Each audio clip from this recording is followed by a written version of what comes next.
Ngiyanibingelela nanke babukeli be-Black Life TV kuphi nakuphi la kufika khona lo mbukiso. Igama lami nginguStufuza Dlangamandla Ezulu, umgwenya nkomo sevukazi Mvuleni intokozo ezalwa maMkhize. Namhlanje nginoma uzongichazela kabanzi ukuthi bamgila ngani nanokuthi-ke usahila yini. Le show lesibiza ngokuthi izigameko zempilo. Sike simuze ukuthi ingabe usiphathelene. Sawona. Sawubona sisinjani? Ngiyaphila unjani? Yini lo icabangayo? Hey. Alright? Yeah, right. Nami ngishap. Ngiyazama. Uma bani lo ngihleli naye? Ukhuluma noMamsuthu. Amsuthu. Oh, okay. Oh, bani umsuthu? Omadikizela. Oh, okay. Yeah. Ukhulele kuphi nendawo? Ngikhulele eBizana.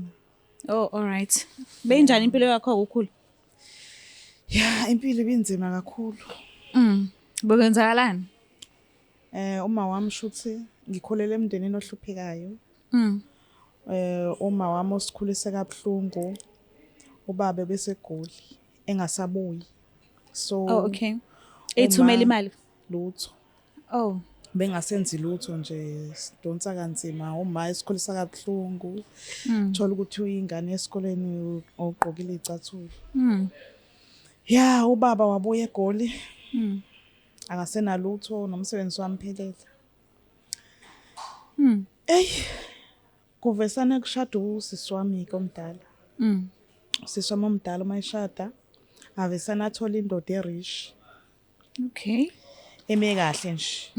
Ekhonayo nje ukuthi imenzele yonke into. Ya usisi wami mayifika lapha yana sithola ukuthi naye ke indoda iyamfundisa. Okay. Imenzela yonke into. Umsebenzi wakhe ke ubumtravelisa. Kwaphoqa ukuthi usisi wami abize mina. Ngizomgadela izingane ngikwazi nje ukuthi ngibenzele izinto ekhaya kwemzini wakhe nomyeni wakhe yena ezobe engekho. Isikhathi esiningi kube ngekho. So ngihambe ngiyohlala khona isikhathi eside nje. Uthema sengihlezi nje nami sengijwayela. Baba wakhona ke upastor. Oh, okay. Yeah. Baba khona ke maseqala ke lezi zinto zakhe ke avela ngingamqondi ukuthi kahle kahle yini inkinga. Eqala izinto zakhe eziphi? Yebo uthola ukuthi mhlambe ngisekitchen ngiyapheka. Uzongena. Uma engena nangu emva kwami. Wenzani manje emva kwakho? Hayibo. Ngiqale nga-understand. Angithi usizoma umuntu ohleze engekho. Thola ukuthi uyangibamba bamba. Ngelinye ilanga wangizuma ngokiss. Ngithuke ngimphusha. Qhubeke yenzeke lento. Gcine nami. Imaki manje usisi wakho ke awumtsheli ke mesebuyile ukuthi hayibo. Ngiyasaba ukuthi ngizophelelwa yilobu umnandi sengibuzwa nami sengienjoy impilo ukuthi ngibe nemali ngikhona ukuzenzela izinto yabo. Oh, uyasebenza la uyahola la? Yebo bangiholela. All right. Yeah. Yo. Hey. Gcine indaba ivela ikhulu ngikhesha ama feelings. Kamkhonyana usisi wami. Yeah. Gcine siyalala. Khona la ekhaya? Yebo. Ubaba abantwana ngaleso sikhathi? Angithi umuzi omkhulu. Oh, okay. Izingane ezinama cameras uvele yabo. Banomuzi omkhulu. Gcine nje ya sesenza abantu ngathi umuzi wethu nje. Nami sengienjoy impilo siswama ngithi uhamba mhlawumbe isikhathi eside mhlawumbe 2 months yabo. Oh, yeah. Okay. Yo. Ya nayo indaba enkulu ke manje engiza nayo. Iza nazo. Ngikhulelwa. Ukukhulela kwami umyeni kasisi wami naye uyangithanda futhi siplana ukuthi ingane siyigcine. Yena uplana kwakhe ufuna ukungishada ngibe unkosikazi wesibili. Manje angazi ngizonqaba kanjani ngoba nami ngiyamthanda. Njengoba uhleli nje la akekho nje asikisheli nje la eceleni mhlawumbe umuntu oke wambona mhlawumbe wayithola usufocus akuyena. Ya umuntu enganginaye wasala nje emakhaya ngihlala khona ya. So umuntu obonayo nje ubhizi naye umnyeni wasisi wakho. Yabo nje isibhizi nje kakhulu futhi. Yo. And usisi wami angazi ngizokwenza njani ngoba ngeke ngize ngimiyeke umyeni wakhe. Angeke Usuzwa ngikhone wamthanda. ukumyeka cause sizoba nomndeni manje nathi. Kunengane ezayo. I-personality yasisi wakho injani? Usisi wami ngizothini umuntu uyahlanya. Oh, uyahlanya kanti. Yeah, Hey, usukela uhlanya. Ekuhlanyeni Hayibo. kwakhe uyena obeyislima. Indoda kumele uyishiye isikhathi eside kanje. Yo. Ngiyavuma iyasebenza kodwa kumele indoda uyishiye isikhathi eside kanje. Yeah, shuthi uzoba sisithenjini ke nami. Yena-ke umlisa lo benigcine senize naba sebudlelwaneni ngezivumelwano senu noma bekuganga nje endlini nje niqhubha isikhathi? Bewuganga nje kwagcina sekuyinto eserious. Oh, ningenile kubudlelwane. Yeah. Okay. Yagcina manje lento isiba serious, angithi ngimenzela yonke into mase lo muntu ngiyamphekela ngiyamwashela. Uma ngaba mhlawumbe uye esontweni, mhlawumbe uye emithingini ethize, imina omenzela yonke into ngimbhekela into azoyigqoka, yabo. Sagcina nje kunaleyo connection ekhona, yeah. So yena mawubhekile unawe ngesimanga sokuthi usisi wakho akekho eduze kwakhe, mhlambe ufuna ukuthi ayikhiphe busy noma umbone ngazuthi usekuthanda ngempela.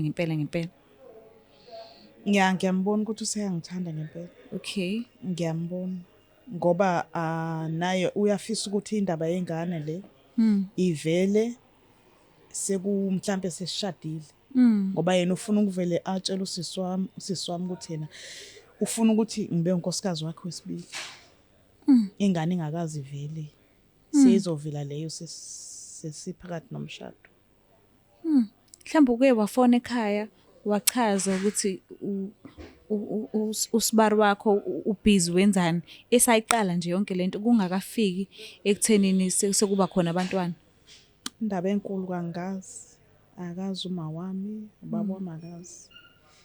Lento nje isephakathi komyeni wabusisi wami nami. Ngoba ngisho ingane azazi lutho. Ngoba besenza sure ukuthi izingane zasisi wami aziboni lutho nazo. Kodwa manje into enkulu kakhulu ke ngeke ngikwazi ukumyeka. Naye futhi nawe uyasho ukuthi ngoba ufuna ukungenza unkosikazi wesibili. So angikwazi sekuzoba nengane lana. So angikwazi ukuthi ngivele nami nje. Noma kunzima ukuthi sizoyivela kanjani kusisi wami kodwa useyothatha ngokubekezela. Njengoba uthi usisi wakho nje uyahlanya. Uma ubhekile nje akeve ezoyithola lento mhlambe akuxoshe athi phindele ekhaya. Yeah, ngiyacabanga nalokho. Kodwa into ephinde ingenze ngibe nethemba ukuthi umyeni wakhe uyangithanda. Uma engixosha veze ngeke asayithola indoda. Uzohamba naye? Okubhlungu indoda ngeke asayithola. Kanjani wayoba nesho ukuthi phela umyeni wakhe wakhe ngizwa ngakhela umuzi wami. Sizoshada. Mase yena ehlala kuzomela na ngamkele. Njengonkosikazi wesibili. Uma ngaba engixosha uzobe uxosha indoda yakhe. imaki asike sithathe lento le sibhekise kuwe ke manje gqoka icathulo zasisi wakho. Usisi wakho umshiye kwakho nomyeni wakho uthembile ukuthi uzokubhekela izingane zakho aclean indlu ubaba abe right. Then boom usisi wakho uzithwele bayathandana nomyeni wakho wena ungafila kanjani and ungathatha siphi isinqumo ungenza njani wena? Yeah, nami le ndaba le ingangihlanyisa. Ngeke ngene ezicathulweni zasisi wami ingangihlanyisa. Ngiphinde ngiyiblame mina. Ngoba usisi wami phela uhamba isikhathi eside. Yabo. ngaphinde ngiyiblame mina ngokuthi ngihambe isikhathi eside indoda ngingakhona ukuza kuyona yabo. Sibhonde njengomndeni ayibo leyo nto manje size yathola ezinye izandla. Wena uxhumene kangakanani nosisi wakho? Mhlambe ngabe niyakhuluma ngezinto zenu ejulile ezenzeka omunye komunye? Usisi wami umuntu ophakeme. Akukhulumeki naye? Akhulumeki naye umuntu ophakeme. Since nje wathola umsebenzi oright yabo. Manje awazi noma emsebenzini la esebenzela khona akeve yini mhlambe enomuntu wakhe naye? Ngiyaye ngisole. Akazi nje aphumele ubala. Ngibona indlela angengenasikhathi ngakhona ngisho sebuyile. Umuntu ohleze ebusy nefoni. Noma sebuyile? Umuntu ohleze ebusy nefoni. Isikhathi somndeni? Nje akanasikhathi. Ngisho izingane zithi ziyamjabulela zisondela kuyena. Uyayifokofisa nje akanasikhathi nje. Yabo. Into kanjalo. Akubonisi ke phela shothi ukuthi uyawukhumbula umndeni wakhe mayehambile waba sekudeni. Kubonakala indlela ukuthi mebuyile wenza kanjalo futhi. Ngoba ngisho umyeni wakhe uyena azofone afonise ngisho izingane amkhulumise nezingane. Okube nje yena bebusy mhlambe abuza ukuthi ni right lapho nihlezi kanjani yabo. Lutho. Akafoni. Yes, akayenzi lutho nje. Yena ukhombisa ukuthi la ake khona uhappy akanandaba nomunye umuntu yabo. Nanezingane zakhe nomyeni wakhe ukuthi uright. Benza kanjani empilweni bayakhona yini ukungi-understanda mina njengomuntu omusha empilweni yabo befika yabo. So kahle njengoba kuyisigameko lesi osixoxayo shuthi ngamanye amazwi uzama ukuchaza ukuthi usisi wakho wagila ngokuthi akubize uzohlala kwakhe because manje nawo usuyithola ususesimene esinjena. Ekubeni mhlambe bengewona ama plans wakho ukuthi kuze kufike ekuthenini ngelinye ilanga ukhulelwe ingane kaSibari. Bengewona ukubone mangaba ukhule mhlambe usokola. Indoda bese iyakhona ukwenzela izinto lezi kade wena uyifisa yabo usakhula. I think ngihehe nayilokho. Mina angiyazi lento. So ungathini ke kubantu abakulesi simo lesi esikwehlakele njengamanje kodwa ke abasafihlile nabo abangakafuni ukuthi noma hayi ukuthi abangakafuni but abangakabi nayo indlela yokuthi bangayikhuluma leyo nto leyo? Guys mina ngizothi umuntu kunzima ukuba nemfihlo oyigcinile ungakhona ukuyikhuluma akuphileki. Noma ngaba imfihlo enjani. Ekugcineni akukho kufihlakala kungaveli. Umuntu nje akayidele leyo mfihla nayo. Azame indlela ukuthi mhlambe uyiveza kanjani noma oyedwa umuntu okwazi ukuxoxa naye yabo. So sisi wakho mangase kwenzeka ayibone le video and abuye ndiza la ekhona njengoba ushilo nje ukuthi uhlanya. Ucabanga ukuthi mhlambe kuyohlukana umndeni noma mhlambe uyokwazi ukuxola ucabanga ukuthi mhlambe kuyokwenzakalani? Into engiyicabangayo angiboni ukuthi sizoba sazwana. Angiboni. Kodwa ke uyafisa kona ukumtshela? Ngiyafisa ukuthi azi. Uyimisela ngokwenza nini lokho? Mina bengifisa ukuthi nje njengoba ngizoba unkosikazi wesibili angamkele. Okay. Yilokho engifisa kakhulu ukuthi akwazi. Nokuthi angamkele unkosikazi wesibili.